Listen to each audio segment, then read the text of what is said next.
časťou stredovekého domu. No a vyhrali tento pán Brunelleschi, čo bol pôvodným vzdelaním v latine. Ešte ďalší moment, ktorý bol zaujímavý v renesancii, že sa zrazu objavilo množstvo veľmi šikovných ľudí, ktorí boli činní vo viacerých oboroch. Ale akože špičky boli vo viacerých oboroch, a hovorím takým polístroj. Áno, vezmeme si, ja neviem, Michelangela, no, ktorý on vlastne bol sochár, áno, sa prezentoval ako sochár, ale požiadal pápež, aby teda robil fresky v Sixtínskej kaplnke, no tak ich spravil, hej, a teda asi nespravil až tak zle. Ďalej písal básne a potom bol zase požiadaný, aby v Ríme postavil, tam sa staval tam Svetopeterská bazilika, tam tiež mali problémy s kupolou. Už bol Michelangelo dosť starý, ale napriek tomu ho požiadal pápež, aby spravil tú kupolu, tak čo iné mu zostalo, tak navrhoval postaviť kupolu. Áno, čiže proste tí ľudia boli špičky vo viacerých oboroch, áno, boli viacej, alebo bol aj taký Leonardo da Vinci, áno, ale zase nechcem uchádzať. Takže aj tento Brunelleschi bol svojím spôsobom, nie že svojím spôsobom, ale tiež bol taký polyhistor. A on vlastne postavil bez lešenia túto kupolu a pri príležitosti tej súťaže mal aj model. Čiže začali sa robiť aj normálne modely ako na tú prezentáciu. A ešte treba povedať, že rozbehlo sa aj niečo také, ako je škola architektúry. Ak sme mali gotiku, ten stredovek, tak tam boli tie stavebné huty, áno, kde vlastne, kto bol šikovný a mal rozumel veci, áno, tak vlastne v rámci tej huty postupoval a spustu tých poznatkov fungovalo len v rámci tej huty, áno.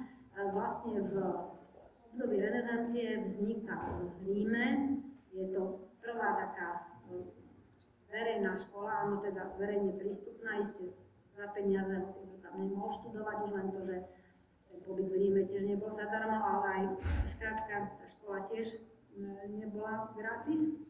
Tak vlastne tá škola sa volala Akadémia svätého Lukáša, pretože svätý Lukáš bol patron umelcov, hlavne teda maliarov a architektov. Takže už v tej renesancii máme tú prvú akadémiu, áno, a teda máme aj tie prvé súťaže, áno, takýmto spôsobom. Takže tu sú tie artefakty z toho modelu, áno, a jedná sa vlastne o kupolu, ten samotný objekt, áno, čiže to je tá kupola. No, takže to bol to skutočne taký, povedzme si, malý zázrak, na to sa vlastne nepoužívalo lešenie, a ako všetci vnímate, keď pôjdete do Florencie, tak táto fasáda, teda ten obklad tej fasády nie je pôvodný, ten je zo 60. rokov 19. storočia. Áno, ukážeme si potom obrázky, že až tak. Takto nevyzerala táto veľká katedrála, lebo vlastne už teda neboli na ňu peniaze v tom stredoveku na ten obklad. Čiže toto je z konca 19. storočia. Áno, tento samotný obklad, ale tvár, áno, všetko je originál. Áno. My vieme, že tá fasáda vyzerala nejak takto. Áno, takýmto spôsobom. Hej. Áno, a teda, keď hovoríme o tom Santa Maria del Fiore, áno, lebo to bol stredoveký objekt, vysoká loď, tam bola skoro 40 metrová, áno, obrovská, hej. No a dostávame sa potom k tej kupole, áno, čiže to sú tie sklady z 19. storočia, áno, ktoré samozrejme vychádzali z iných realizácií, z renesancie, áno, ale teda ten fakt, že nie sú originálne pôvodné. No. Takže sme, a toto je vlastne technika, ako bolo spravená, vlastne to dvojplášťová kupola, toto sú zase nejaké, to mi vyskočilo detaily, dobre, toto už nemusíme, lebo my sa venujeme kupole, takže ešte si pozrime lepšie tú kupolu. Bolo to skutočne zaujímavé, pretože tá stavba bola vyriešená, tá kupola dobre staticky, dobre výtvarne a ešte sa ten Brunelleschi preukázal ako schopný manažer, lebo vlastne celé to riadil, áno. Takže bol to taký malý zázrak, hej. No, takže tu je vlastne pôdorys, čiže vidíme, že to je obrovská stavba, áno, vlastne tento pôdorys a nevedeli, ako to zastrešiť, hej. Takže toto je vlastne tá lastovička nového stavebného štýlu renesancie, ktorá sa inšpiruje, vychádza z antiky, toto sme si už ukázali. No ale teraz ešte, keď sa pozrieme na teda aj dvojplášťová, áno, má takéto rebra, má takú vzduchovú, tam má takú medzeru, vidíme ešte ako, hej. Je tam, áno, je to celé vlastne urobené z teha, vystúženie je takýmito rebrami. Ešte sa dostaneme na ďalšie obrázky. Áno, toto je nejaká dokumentácia z 19. storočia, a kde teda vidíme, že toto je tá konštrukčná časť, hej, s týmito rebrami, a je to 8-uholník a sú tu medzi tými dvoma plášťami je vlastne takáto medzera, áno. Vlastne celá tá kupola bola takto vymurovaná takýmto rybinovým vzorom z hal. Áno, a že takto sú vlastne detaily tej konštrukcie a takto vlastne je tá medzera, áno. Je o to, že vlastne, áno, a teda návštevníci, čo je až, myslím, že by to malo trošku obmedziť, že teda, keď si zaplatíte, tak môžete výjsť hore, že vlastne posledných 100 rokov je to teda dosť veľká záťaž na tú kupolu, zatiaľ to prežila. Hej. Ten Brunelleschi s tým nerátal v tej renesancii, že teda až dojde k takémuto javu. Hej. Áno, teda toto sú všetko z tej kupoly pohľady. Hej. No, takže si musí uznať, že také vizualizácie, niečo také neexistovalo, ani počítač, nič, a že to teda ten Brunelleschi mal všetko najprv ešte v tej hlave. No. A išlo aj o ten management koniec koncov materiálov, dodávky materiálov, aj teda on tie financie musel získať od mesta, ale musel mať sformulovanú požiadavku, že koľko vlastne bude chcieť. Áno. Čiže bol to skutočne úctyhodný výkon, hej. Čiže toto sú, ak sa hýbeme, ešte dva plášte, z času na čas nejaký otvor, hej. No, aby som sa... No a potom tu už je pohľad z tej kupoly dole. Potom neskôršie v období baroka sa spravila výzdoba, áno, ktorá je teda veľká plocha týchto fresiek, ale to už teda nebolo v tom období renesancie. Áno, toto je pohľad z časti, alebo z tej kupole, pohľad dole do samotnej priestoru, áno, toho domu. Pohľad do tej kupoly, áno, vtedy tam ešte bola vytváraná výzdoba, ale samozrejme sa rátalo, že bude presvetlenie týmito oknami, áno, to sú všetko originálne nápady Brunelleschiho, áno, tá štruktúra, tá rybinová, áno, takže bolo to skutočne úctyhodný výkon jedného vyučeného zlatníka, hej, si to vezmete. No, takže to bola tá prvá lastovička, tá stavba bola dokončená prakticky za 6 rokov. Druhou lastovičkou toho istého obdobia, lastovičkou renesančnej architektúry, bol nálezinec. Áno? Čo je to nálezinec? Tak nie je to objekt, kde ako stratíte parazol a idete, to je vlastne v stredoveku. Áno, vlastne bola to otázka, že keď sa niektorí ľudia chceli slaviť deti, ktoré sa narodili a tak ich dali, najprv sa dávali do kostolov, kde vlastne kláštorov a vlastne v Florencii bol veľmi bohatý cech tkáčov, ktorý sa rozhodol. Bolo to teda cech tkáčov, nebola to cirkevná inštitúcia, ale rozhodol sa, že bude sponzorovať výstavbu náleznice. Samozrejme, ten nálezinec potom prevádzkovali mníšky, lebo kto by tam pracoval, ale tá stavba bola financovaná týmto cechom, svetskou inštitúciou, nie cirkevnou. No a druhá vec je, že tá architektúra už teda bola v tom inom výtvarnom názore, čiže máme tu hladkú fasádu, výrazne horizontálnu štruktúru, áno, tu nám máme vlastne zakončenie rímsov a tieto obulky, ktoré boli charakteristické pre renesanciu. Špeciálne pre Florenciu, k tomu sa ešte pri Florencii sa ešte dostaneme, sa používali, bola taká firma, ktorá robila takéto keramické medailóny, no a ktorá vlastne si ich tam teda takto umiestnila. Áno, čiže hovoríme o lastovičke renesancie, tiež autor Brunelleschi, áno, čiže ako zlatník proste bol veľmi pracovitý. Ne?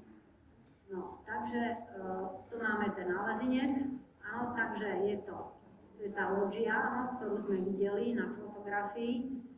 Potom tu vlastne postavili, tu bol vlastne objekt kláštora, áno, s kláštorným vnútorným dvorom, tu je kostol a tu na vlastne bola časť kláštora, áno. A takže bolo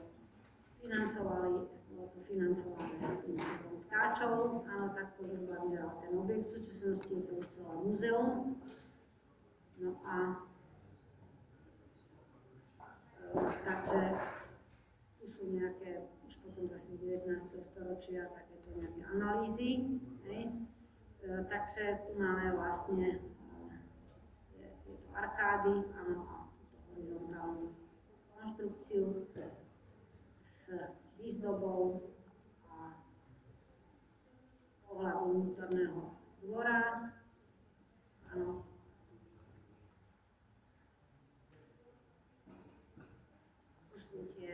Tá firma, ktorá mala tie keramické medailóny, keramickú výzdobu, vlastne to realizovala aj na iných stavbách. To bolo typické pre Florenciu potom. Pokračujeme ďalej. Tieto malby sú potom už neskôršieho fresky, neskôršieho obdobia, no a vlastne tu bolo to okno, kde vlastne tie nechcené deti, áno, boli vlastne také okno s takou točnou, kde vlastne sa tie deti tam takto kládli a vlastne ich starostlivosť potom prebral ten nálezinec, áno. Robili sa potom výskumy začiatkom 20. storočia práve pretože sa viedli písomnosti o počte tých detí, pretože vlastne už sú účtovné knihy, alebo vlastne stravovanie, prevádzka. A z toho vlastne ten výsledok bol asi taký, nie asi taký, ale prakticky 90% tých detí, tých chovancov vlastne zomrelo, áno. Zomrelo na bežné infekčné choroby, áno, ja neviem, keď máte dieťa v rodine, tak nie je tam toľko malých detí, je ich tam niekoľko, ale túto prakticky tie infekcie sa rozširovali veľmi rýchlo, takže to je teda taký fakt, áno, čo sa teda, na čo sa prišlo, hej, no ale nejak prežili, hej. Takže tu je nálezinec, áno, takto vyzerali tie medailónky tá firma existovala v tom ešte niekoľko storočí, hej. Takže nálezinec Florencii, vyznačená stavba renesancie, áno, takže mali sme Brunelleschiho, tohoto pána, áno, takto vyzeral Filippo Brunelleschi, jeho podoba. Áno, 1377, 1440 vôbec, nemusíte si tie letopočty ani vlastne pamätať, ale v rámci tohto hovorím, aby ste teda boli v v obraze, že kedy ten človek žil, áno, a si poviete, tak odkiaľ mal tú úžasnú predstavivosť, keď nemal ani deskriptívu niekoľko semestrov, hej? No ale skrátka, bol to človek, ktorý vedel a poznal, áno, tieto veci som sa vedmysle. No, takže bavíme sa o začiatku renesancie a v rámci toho je podstatné povedať si, že vlastne tá kolíska renesancie bola prakticky, kdeže bola Florencia, to bolo mesto. Keď sa pozrieme na mapu Talianska z toho obdobia, tak vieme, že Taliansko ako štát, ako súčasť na štát celkové vznikol až v druhej polovici 19. storočia. Dlhé stáročia fungovalo ako viaceré štáty, ktoré niektoré to fungovali boli vojvodstvá, niektoré boli republiky, ako Benátky mali toho dôžu, hej. A napríklad Florencia bola tiež republika, áno, tu vlastne máme Florenciu.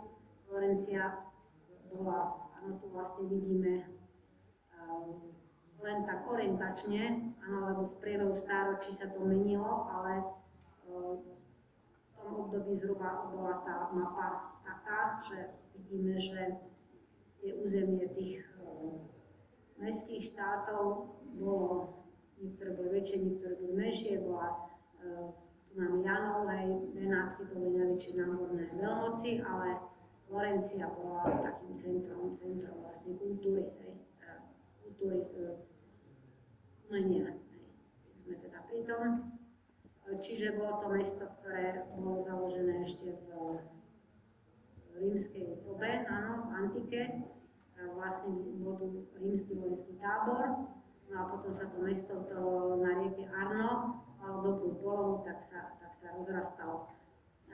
Pomerne veľká epidémia moru, vieme, že v stredoveku vlastne sa prehnal Európou mor, v niektorých lokalitách bol výraznejší, v niektorých menej a Florencia bola v stredoveku dosť pusto osídlená, tak okolo 70 000 ľudí malo zahynúť na more počas tej epidémie. No, takže to sú zobrazenia Florencie z 1472 obrázov, kde už teda vidíme aj postavený ten dom, áno. 1493, zase ďalšia mapa veľké hradby, áno, rieka Arno, katedrála.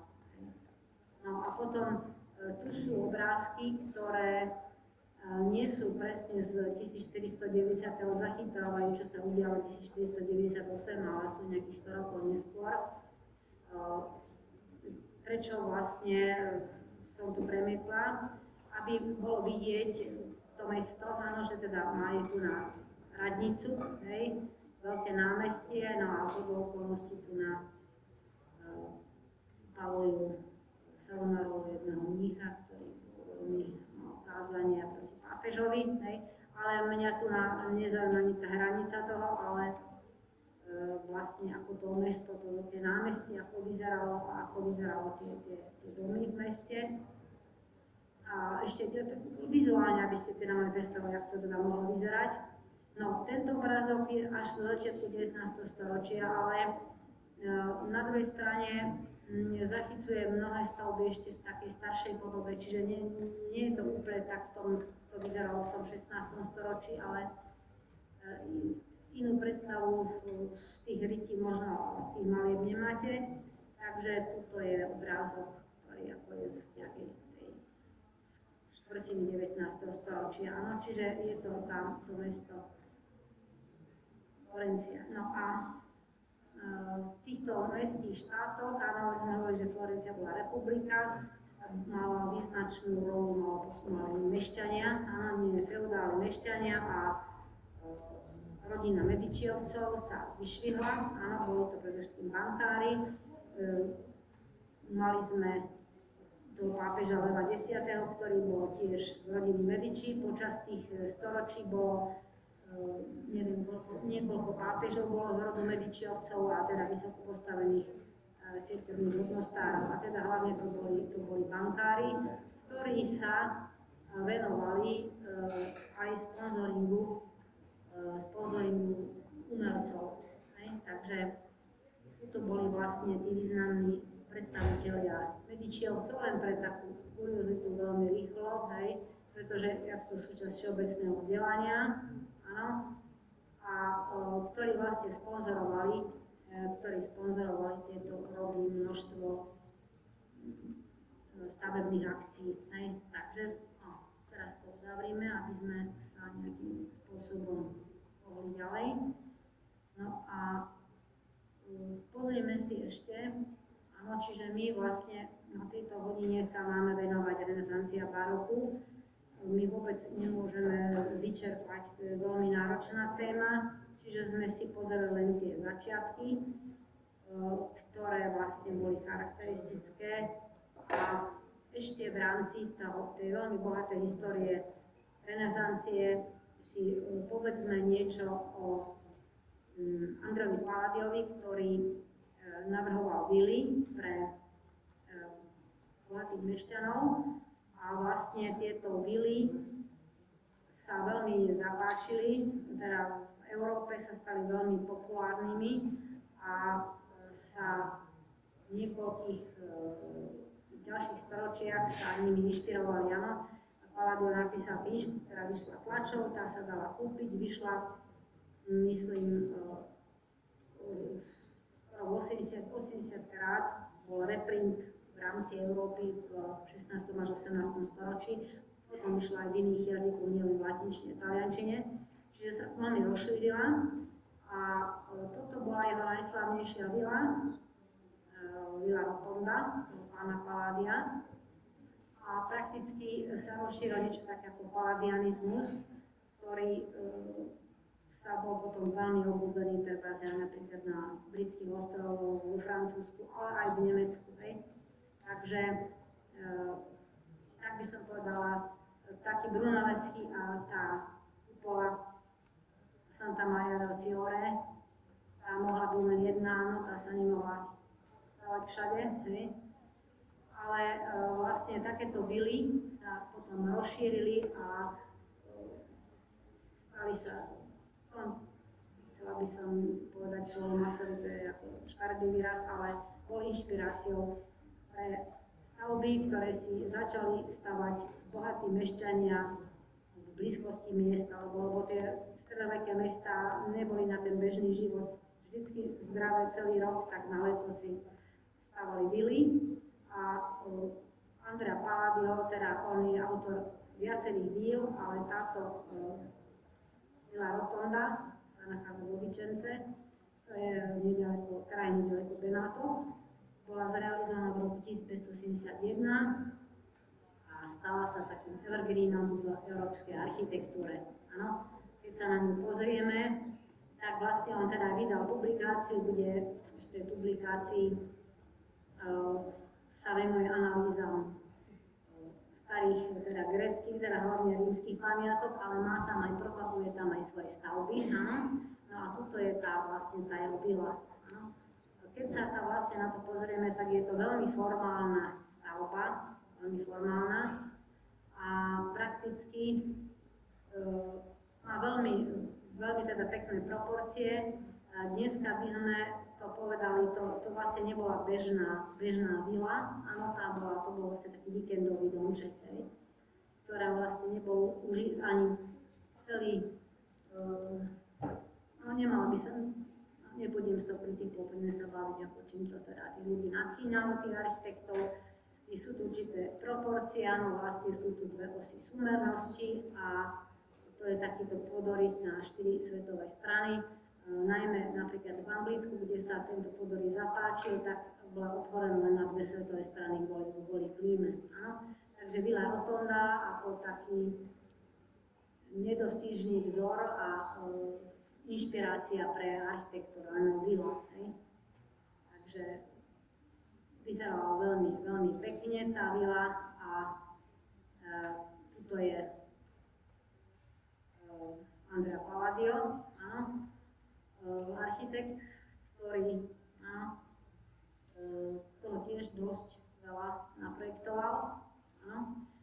čiže bol to renesančný architekt a teoretik, a teda nielen teoretik, ale aj praktik. Áno, čiže jeho dielo inšpirovalo architektov v Európe na 500 rokov. Vlastne slovo paladianizmus chápeme ako štýl, ktorý vznikol po jeho smrti. Áno. Palladius, on vlastne chodil hlavne po Ríme, po tých pamiatkách rímskych a ich všelijak zameriaval a popisoval. A vlastne tieto jeho výkresy boli súčasťou publikácie, o ktorej budem za chvíľku hovoriť, čo potom napomohlo takému rozširovaniu informácií o antickej architektúre. A čiže keď už teda vieme, začala fungovať knihtlač, keď samozrejme tie knihy neboli najlacnejšie, ale už teda boli dostupnejšie a už sa vlastne tie vedomosti mohli šíriť. No? Takže on chodil hlavne po tých rímskych stavbách, zameriaval ich, urobil z nich takéto výkresy a vlastne dal to do tejto publikácie. Ano? A vlastne v tých svojich návrhoch nových stavieb, ktoré tiež dal do tej knižky, došlo určite také reinterpretácii tej klasickej antiky. No? Takže ten palladianizmus bol vyslovene číslo 1 v 17. a 18. storočí, ano, kde sa vlastne potom už ľudia inšpirovali nie antikou, ale antikou videnou očami Andrea Palladia. Áno, hej, a už vlastne to retro bolo už aj renesančné. Áno, čiže to je vždy ten problém, keď sa človek inšpiruje tou minulosťou, že čím sa vlastne inšpiruje, že vlastne vždy tam má tie svoje oči, ktoré pozerajú na tie doby minulé. No, takže palladianizmus, Andrea Palladio, významná osobnosť, a v roku 1570 vydal v Benátkach knihu 4 knihy o architektúre, kde zhrnul svoje poznatky zo štúdia zachovaných zvyškov rímskej antiky a uverejnil tu aj svoje projekty a realizácie. Dobre?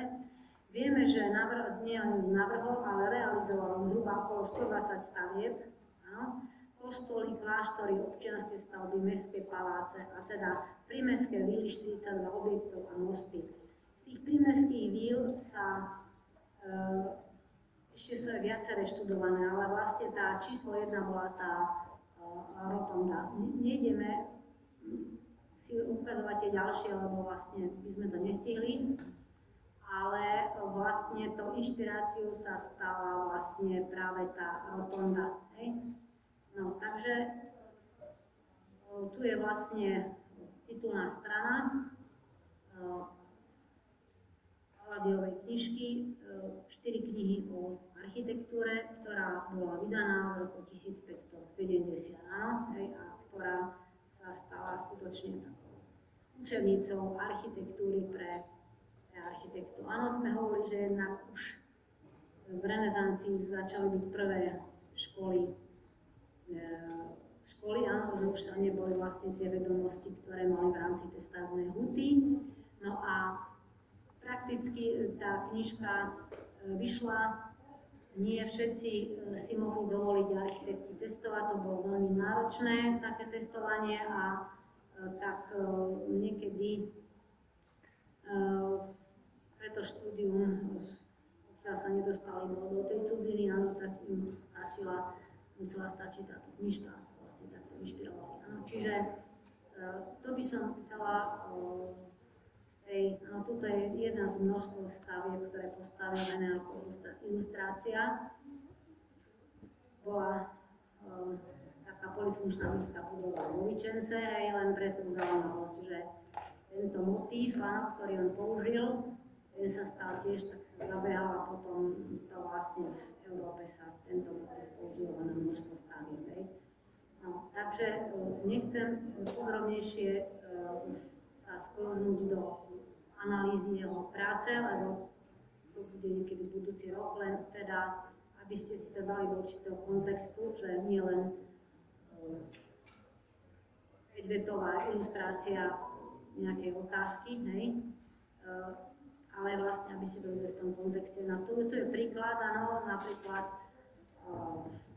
my sme sme hovorili, že stavali kostoly, áno, a jedno z takých najznámejších stavieb v Benátkach je Palladio il Redentore, takže tu je vlastne jeho stavba kostola, áno. Tých 120 nejdeme, tie mosty a tak ďalej.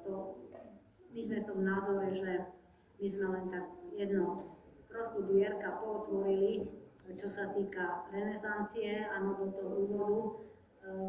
Bolo by to ešte veľmi zaujímavé ďalšie stavby a potom sú aj v jednotlivých krajinách, tam sa vlastne dospelo aj k takým ďalším formám, ale už teda nemáme na to čas, priestor, tak skúsme sa teraz, ideme vlastne pokračovať ďalej v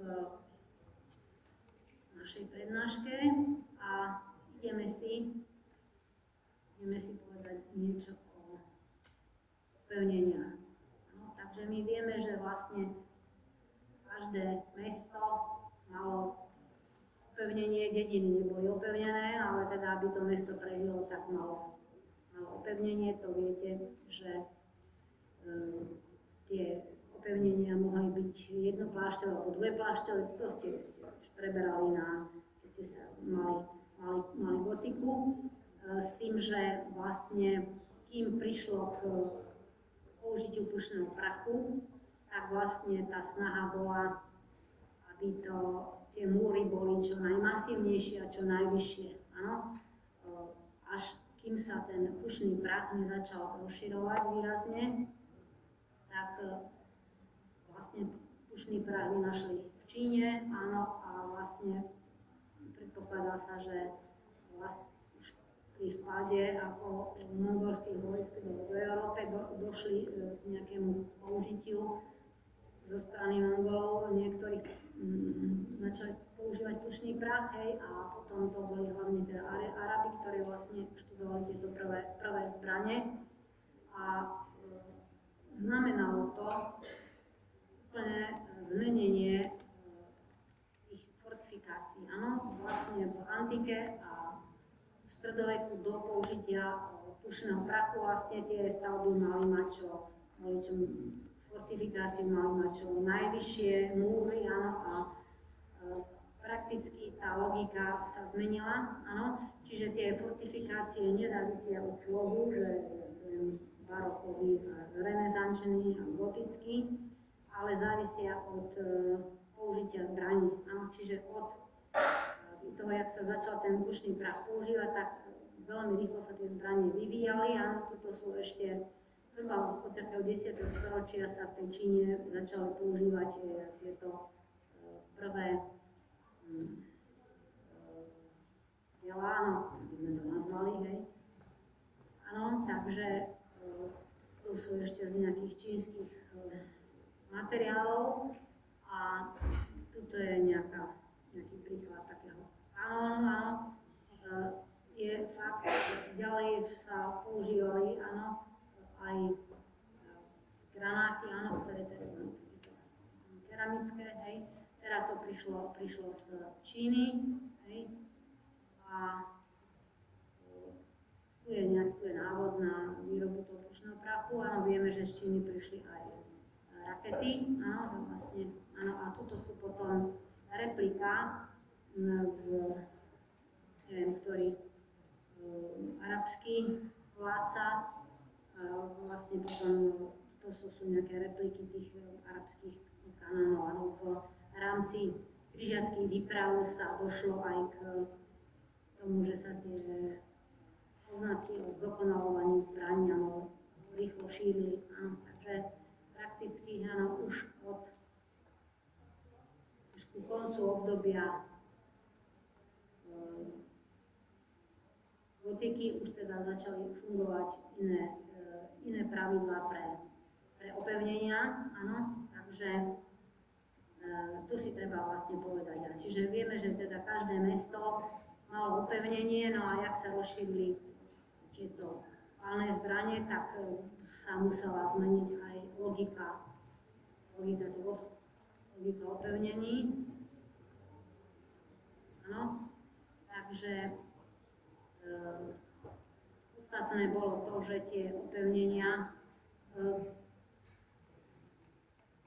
toto sú také obrázky, áno, že vlastne tie opevnenia už nemali také vysoké múry, fortifikácie, pretože ten vysoký múr, to znamenalo, že istý zásah tou múrou. Takže vlastne tá snaha boli oveľa nižšie tie múry a bolo niekoľko línií tých opevnení a tá snaha bola, aby tie hlavné zbranie boli čo najďalej. My vieme, že tie prvé diela neboli až také špičkové, ale po nejakých 10-30 výstreloch sa roztrhli, áno, pretože ešte nepoznali celkové tú logiku a keď sa roztrhli, tak je potom aj tých vlastných vojakov to zničilo, áno. A neboli ešte také presné, áno, ale ten vývoj postupoval, že boli stále presnejšie a ináč boli veľmi drahé tie prvé kanóny, boli veľmi drahé, áno, takže sa vlastne tá zmenila tvar opevnení, prišlo sa teda na to geometrii tých výstrelov, že vlastne tento tvar bol najvhodnejší a tieto prvky tých priekop, áno, vlastne vytvárali takéto hviezdičové tvary. Toto boli príklady, to bola Palma Nova, toto mesto existuje, je to v Benátskom, je to nedaleko Benátok, hej, a je to vlastne, je to zrealizované. Takisto toto je príklad toto sú z okolností nové zámky, z ktorých sa nič nezachovalo, teda mizivo, áno, vlastne taká protiturecká pevnosť, boli postavené nové zámky, ktoré mali takýto tvar. A tuto je v Chorvátsku, Karlovac, v 1579. bola tiež postavená takáto pevnosť. Áno, čiže úplne to zmenilo tvar tých fortifikácií a vlastne logiku toho samotného spôsobu boja. Takže vlastne pomaly prejdeme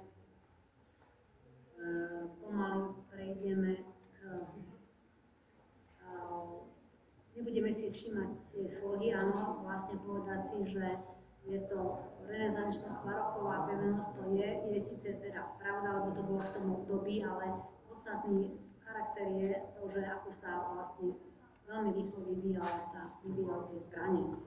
My vieme, že územie Slovenska bolo súčasťou Uhorska a vieme, že po roku 1526, áno, keď vlastne Uhorsko v tej podobe ako bolo zaniklo, pretože po bitke pri Moháči, áno, sa vlastne rozpadlo a veľká časť najmä tých území na juhu sa stalo priamo súčasťou toho Osmanského impéria. No, takže pre tú zaujímavosť si pozrieme, áno, čiže máme napríklad, vidíme priamo Otománska ríša a vlastne ako je územie, ako sú nové zámky a Levice, áno, to ešte bola súčasť Otománskej ríše, ale niektoré územia boli dokonca 150 rokov. No a teda ten ťažší život priamo na hraniciach, kde prebiehali potom nejaké tie boje medzi tými osmanskými vojskami a potom tými uhorskými.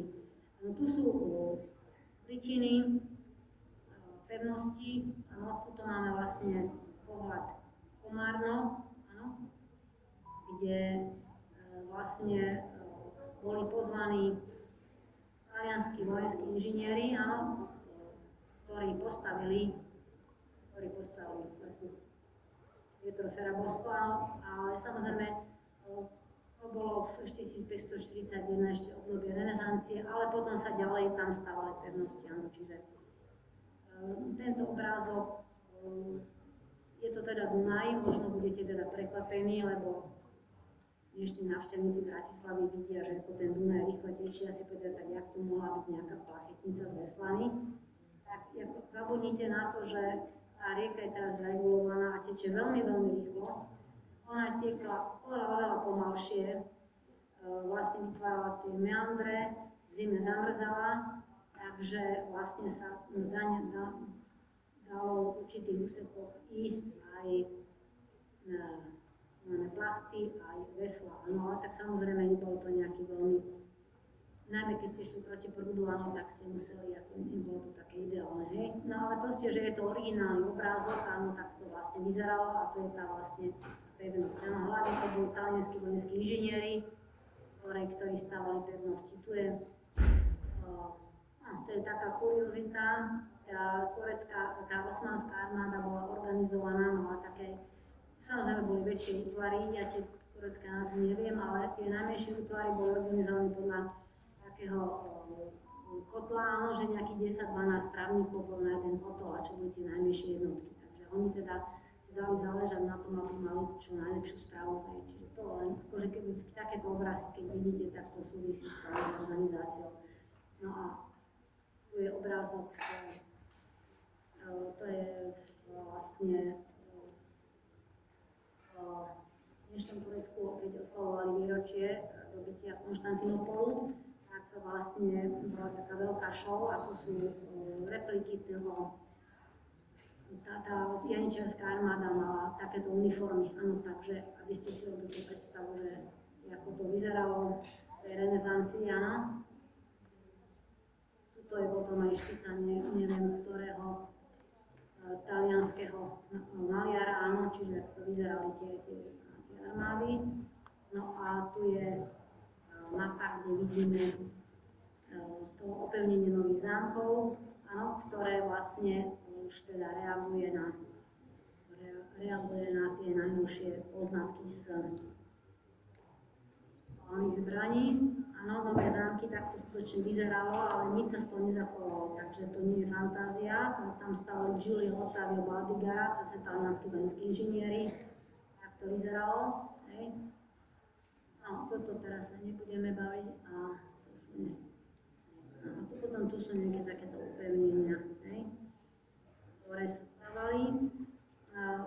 Veľmi rozšírené boli aj tzv. Palánky, to si stavali aj Osmani a to sa stalo aj tu v Horsku, že vlastne to bola taká drevená konštrukcia, ktorá bola naplnená hlinou, pretože bola to pomerne rýchlo sa to stalo a nezhorelo to hneď, lebo to drevo bolo mokré, áno, čiže tieto palánky sa stávali po celom Horsku v tých častiach, kde teda boli tie vojenské konflikty. Áno, no dobre, teraz to už nechajme. Hej. No ešte by som povedala, rozšírilo sa tiež na tých územiach na Slovensku, ktoré boli v tom kontakte, boli ohrozené, tak sa stavali tzv. Vartovky, áno, že to boli veže, také rozhľadne, ktoré vlastne, aby bolo teda lepšie vidieť do krajiny, že či sa niekto neblíži. Áno, to bolo, to sa dosť postavilo. Tu máme napríklad renesancii sa na Slovensku staršie objekty upevňovali ešte stredoveké hrady. Niektoré hrady zajali tieto turecké vojská. Tak napríklad Filakovo, tam bolo niekoľko desiatok rokov, tam bola osmanská posádka, hej, takže tu sú nejaké tie zábery, ale to už je len ako také pre zaujímavosť. A taká najväčšia stavebná akcia potom až už je prakticky akoby obdobie baroka, áno. Zase teda postúpila tá výroba tých kvalitných zbraní, áno, takže veľké opevnenie Leopoldov 1672, ktoré vlastne čas sa zachovalo, funguje to dneska ako väznica, hej, no a bolo to vlastne baroková pevnosť, hej. Niekde mám aj iné zábery, ale neviem sa tomu až tak venovať. Ešte vám pozriem nejaké obrázky. No, takže tu máme, čo zostalo z toho opevnenia nových zámkov, to je vlastne len to sa zachovalo, nič iné, ale zámky z toho už nič nemáme. a vlastne v RB Nový Zámok majú pevnosť a to je ešte nejaká kópia z tých prvých návrhov tých upevnení za Nové Zámky. No, Nové Zámky potom máme, skutočne to bolo dosť ako frekventované, boli vlastne brány, áno, a to je takéto veľké opevnenie, áno, takže to bola taká rozsiahla stavba, áno, preto vlastne na území Slovenska nevznikli také rozsiahle letohrádky, paláce a také stavby, ako máme v tom Taliansku, pretože vlastne to bolo stále ohrozené Turkami, áno, takže vlastne Uhorsko ako také už nefungovalo a vieme, že sa vlastne potom spojilo s Rakúšanmi, keď sa to nevolalo Rakúsko-Uhorsko. Rakúsko-Uhorsko sa to volalo až od polovice 19. storočia, áno, čiže to je len ako na takú krátku ilustráciu. No, takže tuto je pohľad na Leopoldov, áno, taký nejaký, čiže bavíme sa o opevneniach v renesancii a v baroku, ako to vyzeralo. Potom ešte pomárno, ešte teda to ďalej fungovalo, a sa to zväčšovalo. No a mestá si stavali upevnenia, áno, v tom období tých protitureckých vojen sa všetky, áno, výrazne sa teda upevňovali. To je dôležité. No a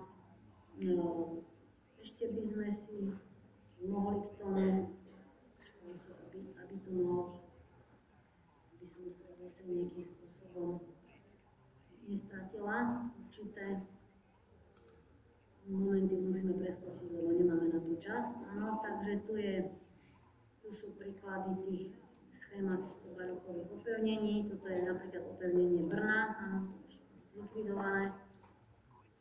A toto neviem, prečo sa to nevidí to celé. Áno. Niektoré učebnice výstavby týchto pevností boli tajné, áno, čiže vznikli v niekoľkých exemplároch, ktoré neboli vôbec distribuované, áno.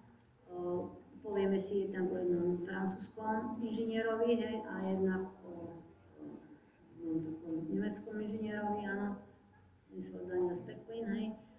Takže to know-how sa až tak nepublikovalo. No a potom boli množstva takýchto pevností, ktoré sa vlastne stávali po Európe, hej. A stále ako sa zdokonalovali tie pálne zbrane, tak sa potom zdokonalovalo, áno, už vlastne geometria tej streľby začala byť veľmi, veľmi dôležitá, áno, takže títo stavitelia pevnosti museli byť teda dobrí geometri a inžinieri. Toto len pre zaujímavosť, takto vyzerala Praha, áno, ktorá mala takto svoje samostatné opevnenie, Vltava, ale to zase to len ako kuriozita. A skúsme sa teraz pozrieť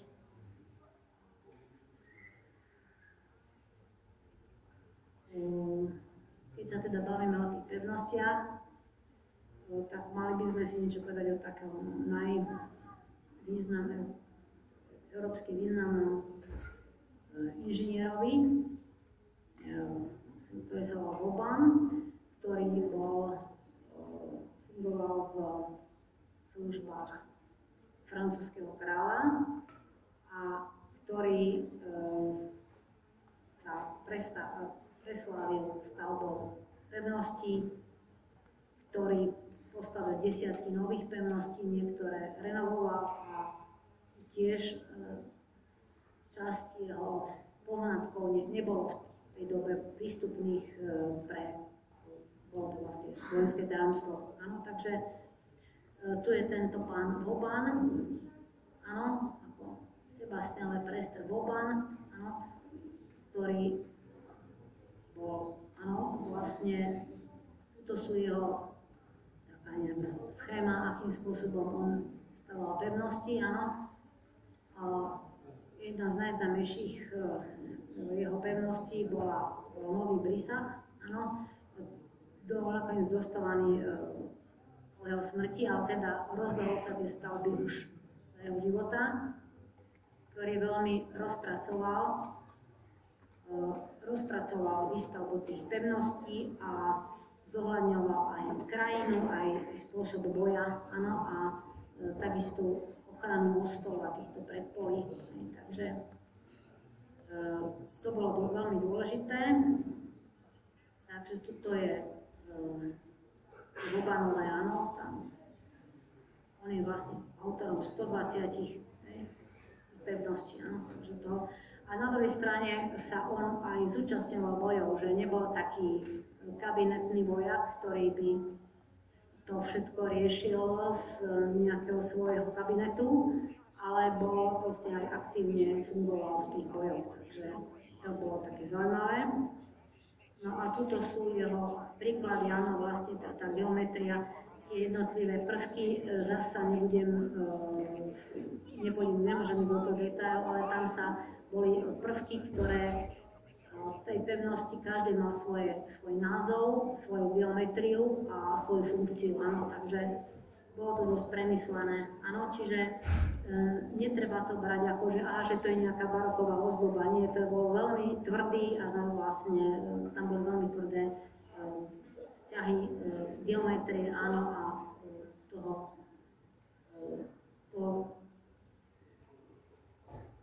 dielej gule, hej. To je ten Nový Brisach, áno, vo väčšom, postavil a počkajte, niečo mi to nefunguje.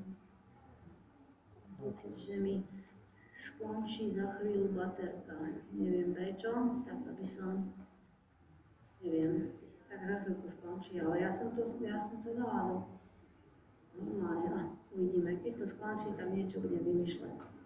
No, čiže ten princíp, áno, už to nie vysoké vežiska, áno, ale práve naopak, už je to vlastne oveľa nižšie, vlastne tieto prvky a je ich teda niekoľko, sú nízko pri ako vlastne v rámci terénu, je ich niekoľko, majú svoje názvy a tá snaha je čo najďalej nechať tam, neumožniť tomu nepriateľovi, aby bol teda čo najďalej, áno.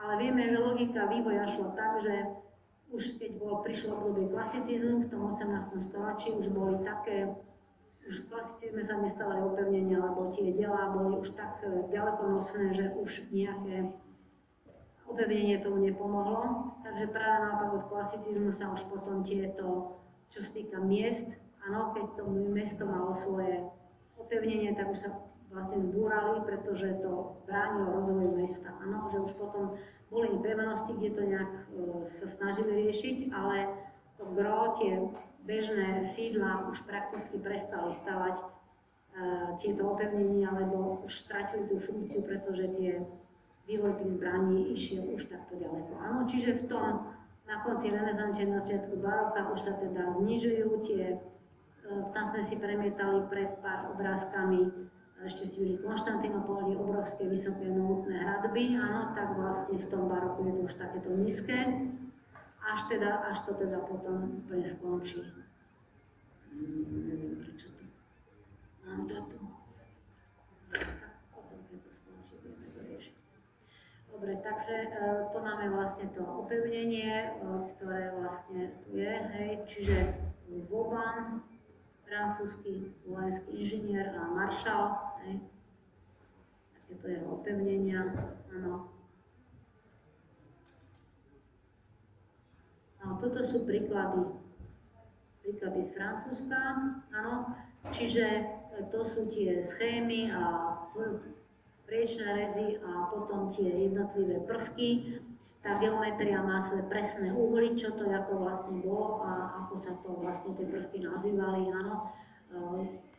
To sa používalo aj v francúzštine, i keď hovoríme, že Vaubanové materiály boli kvázi tajné, áno. No, takže teda, tu sú nejaké tie schémy a tak ďalej. No a nebudeme. No a potom tuto sú tie lokality s tými najväčšími pevnostiami, ktoré vlastne ten Boban robil. No a čiže ten Boban nebol zase úplne sám.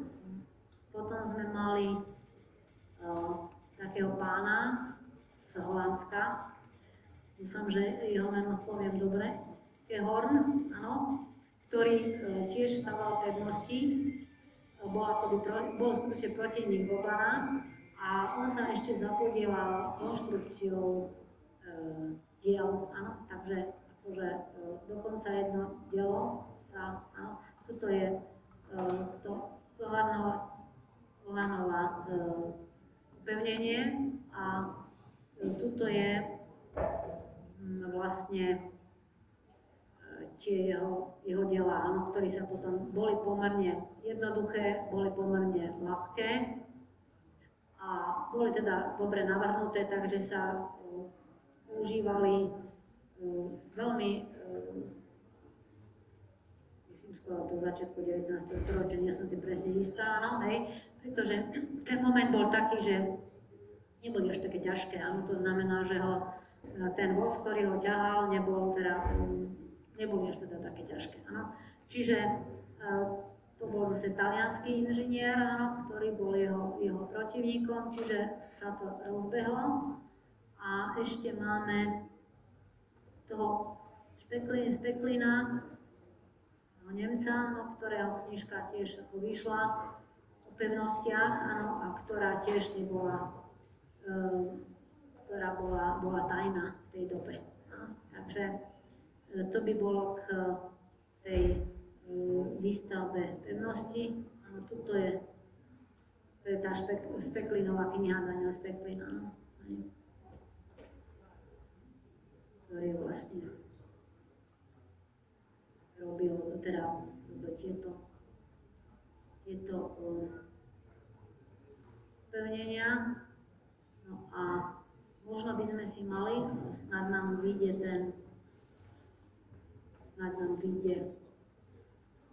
tá elektrika, dobre, tak rýchlo. Toto je akože opevnenie Olomouca, len tak, aby ste boli v obrázku. No a teraz by sme si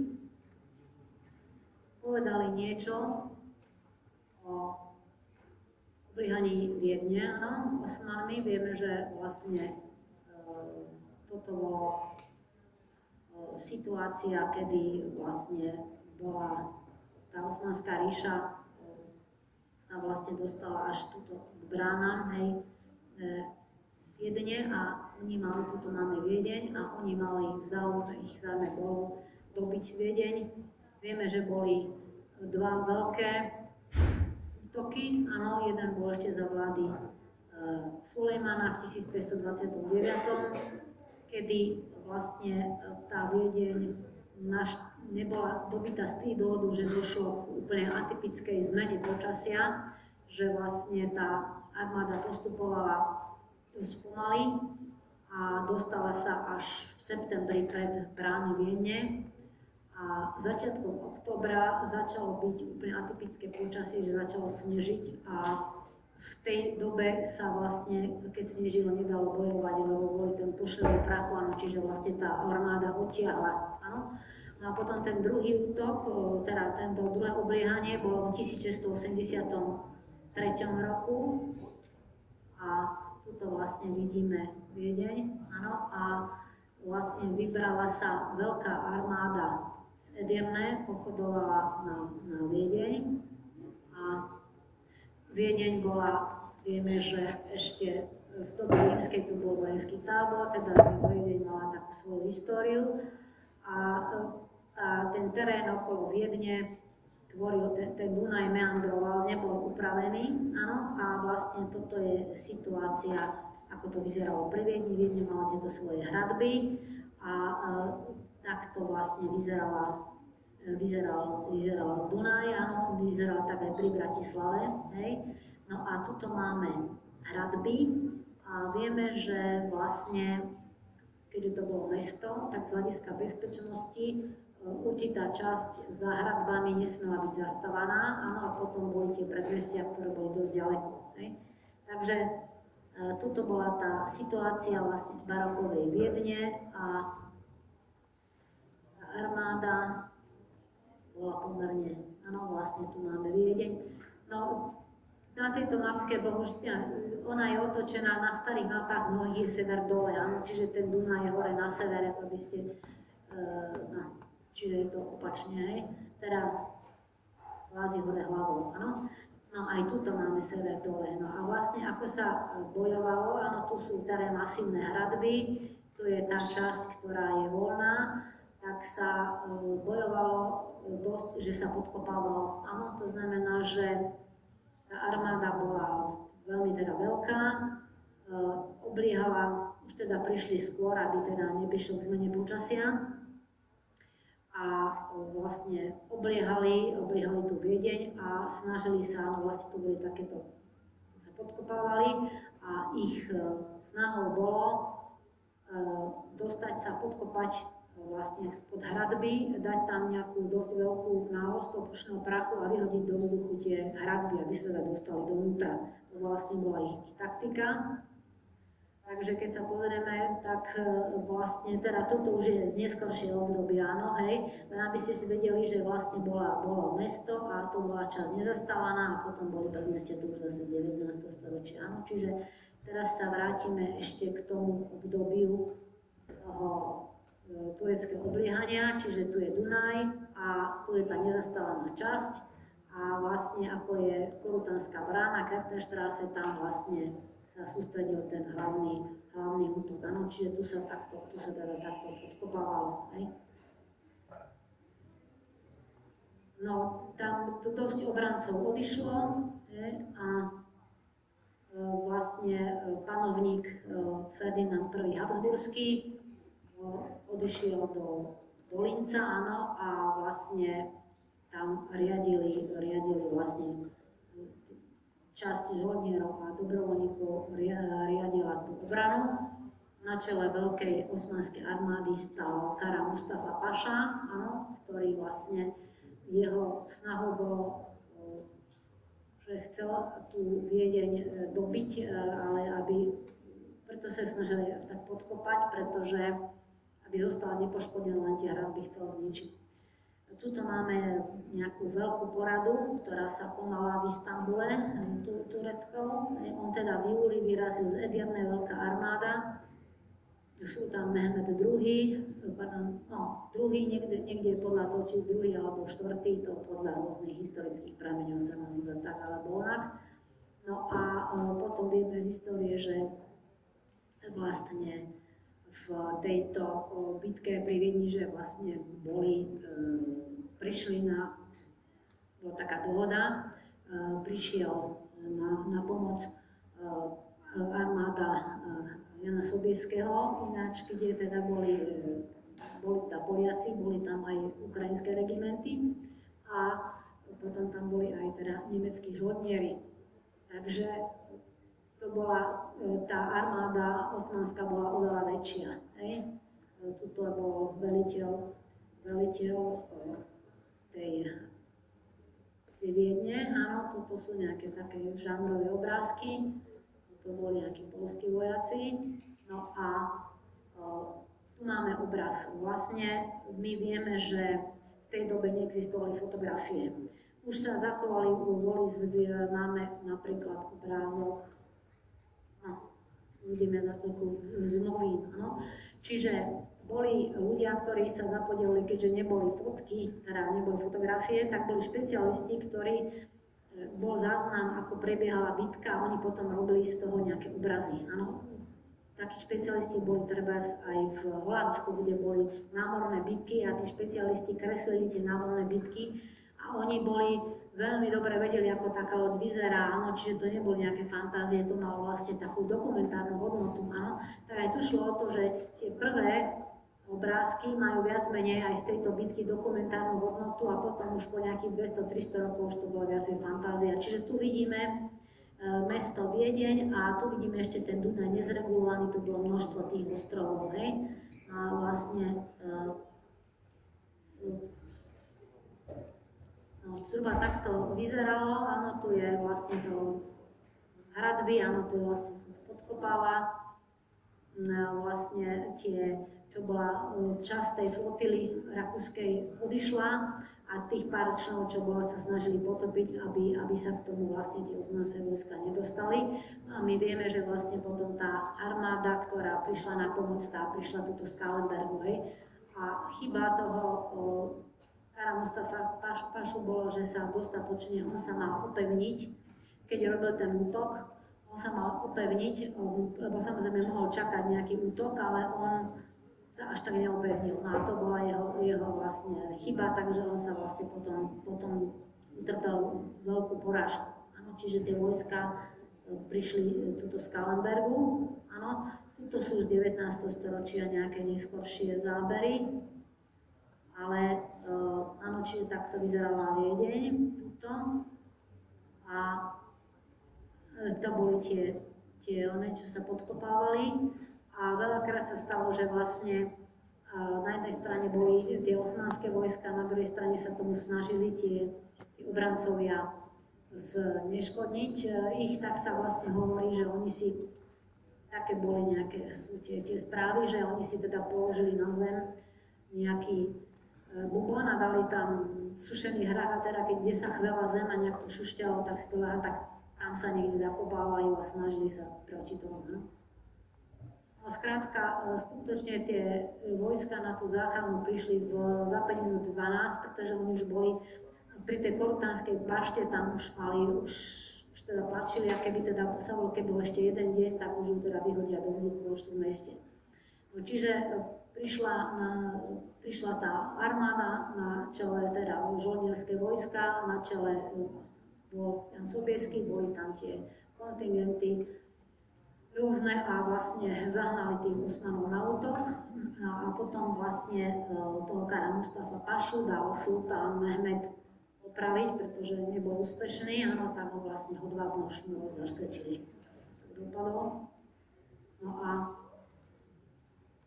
asi viete, je to určitá aj či to je mýtus alebo nie, bol nejaký pán Kulčický, áno, ktorý vedel aj po turecky a vlastne ktorý fungoval aj ako určitý taký spravodajca.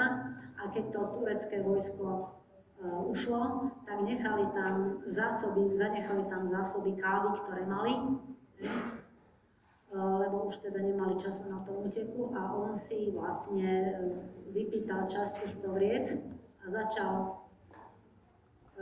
ich predávať. Tam sa začala predávať káva vo Viedni, predávala sa jednak na ulici v takých vozoch, no a potom sa aj on si mal teda údajne otvoriť prvú kaviareň.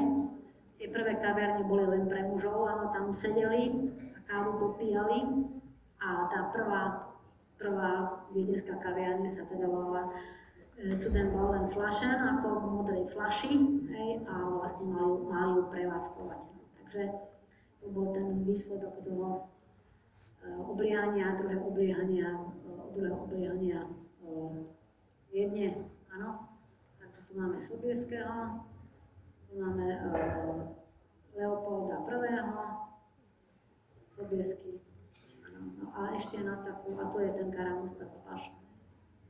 A tu sú tie ilustrácie, no a vlastne po tej bitke, áno, už vlastne vychádzali noviny, takže toto sú noviny londýnske noviny, áno, ktoré píšu o tej bitke, áno, takže už sa dostávame do iného panorámu, nejakú v antike, keď máme len. A toto sú už potom také romantizujúce obrázky, hej. No a tuto je zase tiež taká romantizujúca vlastne socha z nárožia dnešnej Viedne, kde mal byť ten pán Kolšický, majiteľ prvej kaviarne, hej. Iné fotky toho na Sobieského. No.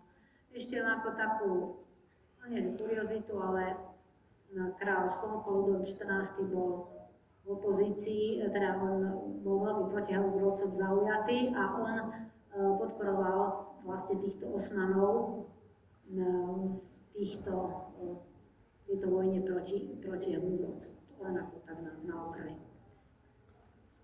Dobre, takže už mi teda každú chvíľku skončí tá ona, takže už čakám, že to bude.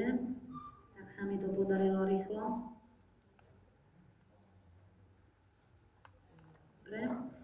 No, takže vlastne v rámci toho baroka sme si vlastne povedali len o tých upevneniach. Už jak si nemáme času sa teraz venovať ďalším stavbám. Áno. Takže išlo teda o to, že vlastne máme tie slohy románsky, gotický, renesančný, barokový, klasicistický, áno, a ja sa na tej budúcej hodine už musím postupovať ďalej, ale ešte spätne potom niečo poviem, nejakú takú ilustráciu.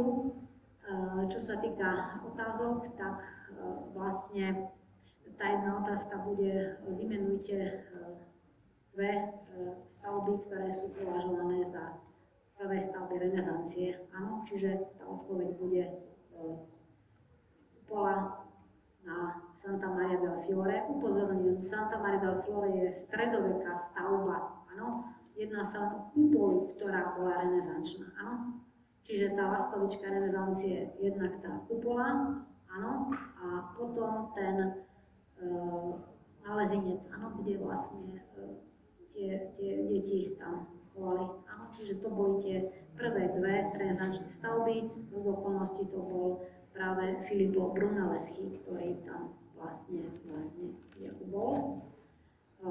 Druhá otázka bude, ako sa volal autor, bude sa pýtať na Palladia.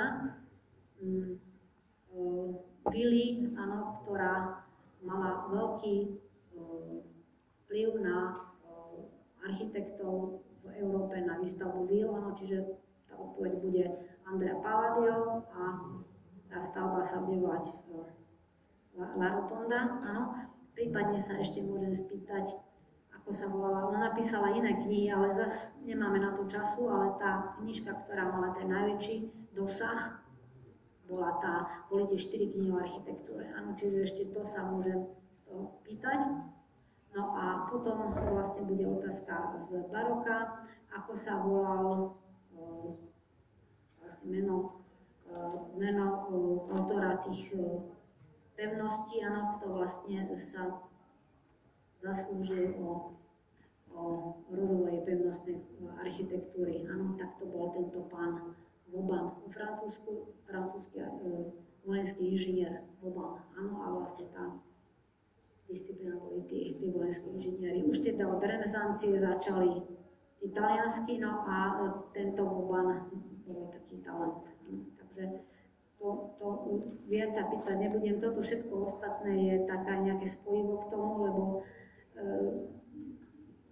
máme z toho prebrať strašne veľa, aby to aspoň malo nejaké súvislosti, ale tie otázky budú veľmi jednoznačné a veľmi krátke, áno, aby ste nemali z toho až taký zmetok, lebo je to skutočne veľmi veľa, čo máme prebrať.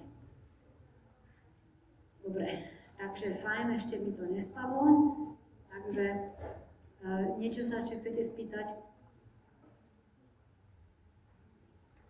Ja som poslala už otázky pani docentke, ona má doplniť svoje a potom sa uverejní. Áno, a ja ešte, jak bude bežať ten semester, tak ja ešte potom ich na záver prečítam a vám ešte poviem k tomu komentár, aby ste sa v tom trošku zorientovali, lebo je to skutočne veľmi dosť široké obdobie.